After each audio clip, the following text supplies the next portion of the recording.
doesn't even care.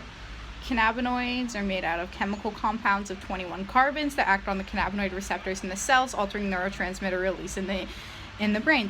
They imitate endocannabinoids and maintain cellular communication, and all mammals have endocannabinoid systems, so it can be beneficial for cellular communication in all mammals.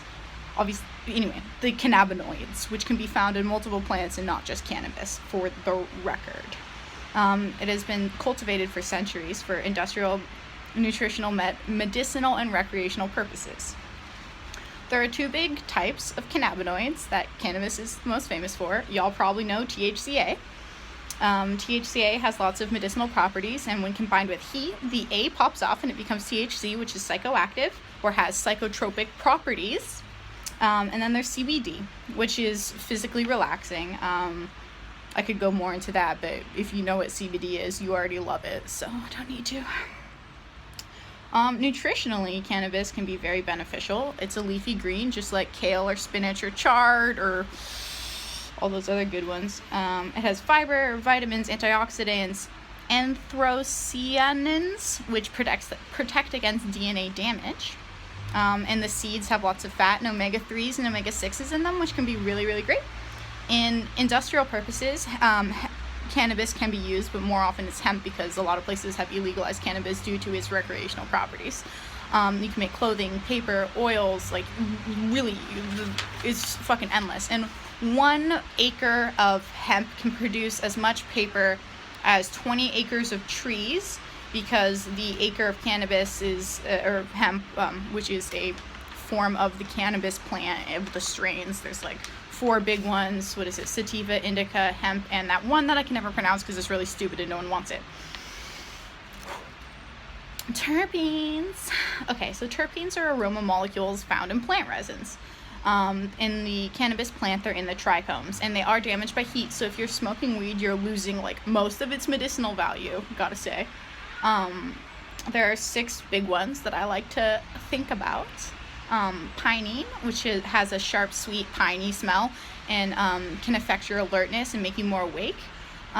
It's good for asthma and inflammation.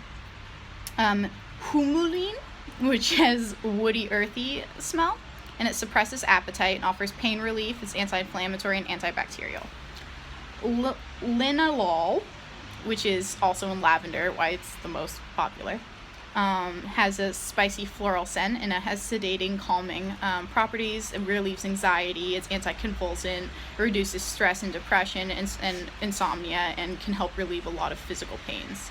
How it works in the brain for stress and depression and anxiety is it decreases the cortisol levels in your brain, and cortisol is the chemical that makes you all stressed out and angsty.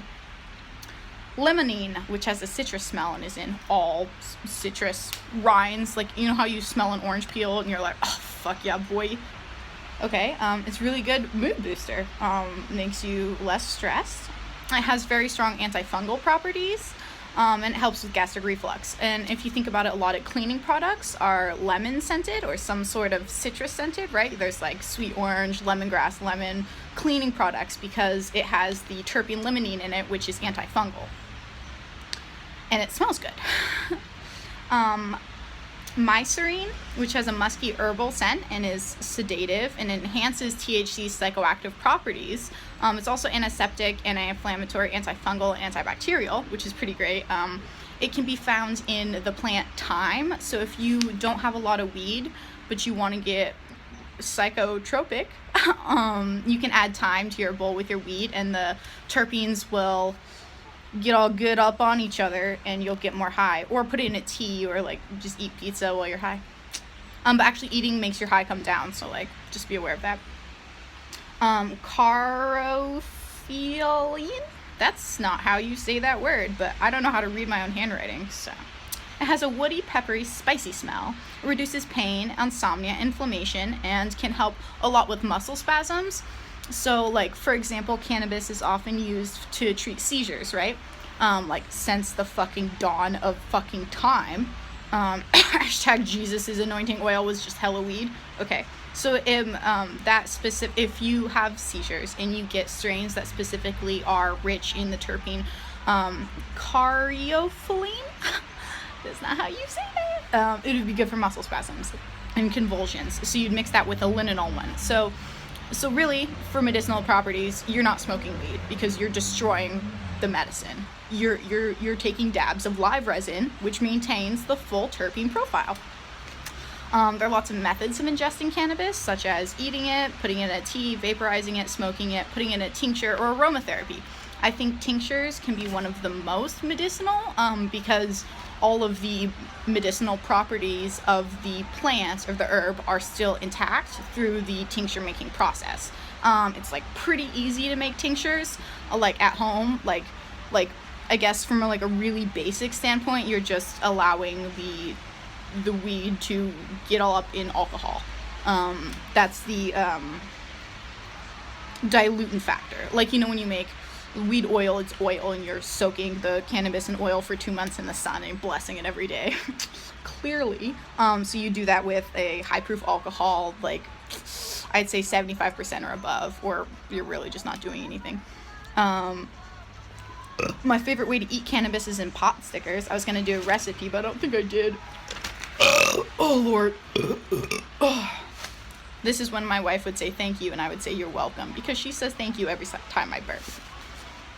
And aromatherapy, obviously, you can get essential oils that are, derived from cannabis or not, but have specific terpene profiles to meet your specific medicinal needs. I do think it takes a while to find the right strain for your specific needs, and of course your needs change on a daily basis, so the strain would change and the potency and blah blah blah. And if you don't want to get high, you want more CBDs than THC, and because CBDs actually counteract the psychotropic properties of the THC and make you less high. So if you're ever too high, just smoke it a ton of CBD weed and it'll dial it down. What else? Well, I guess this could just be